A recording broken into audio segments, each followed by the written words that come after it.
سلام و روز خوش. امروز سه‌شنبه 24 مرداد ماه هستیم. آقای احمدی زحمت کشیدن یه آپارتمان 5 میلیاردی داخل پونک از مجموعه ما خریداری کردن. این آپارتمان هم قراردادش به نام آقای چستر ثبت شده، شناسنامه شونه و قرار آقا چستر داخل این آپارتمان زندگی کنن. آقا یه زحمت میشه آقا چستر رو بیارین قرارداد رو امضا کنه؟ بفرمایید. آقا چستر برگرد مامان. سلام برگرد.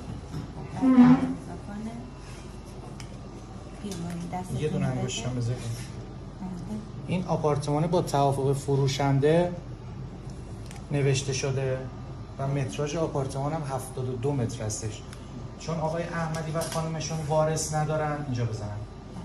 آپارتمانو مبارک واسه آقا چستر خریدن. مبارک مامان. یه دونه انگشت دقیق‌تر بزنید. بله. آقا چستر. بله مامان جونم. اوکی. میگه زن خب بذار یه چند دقیقه صبر کنیم دوباره. نه میگه زن میخوام بابا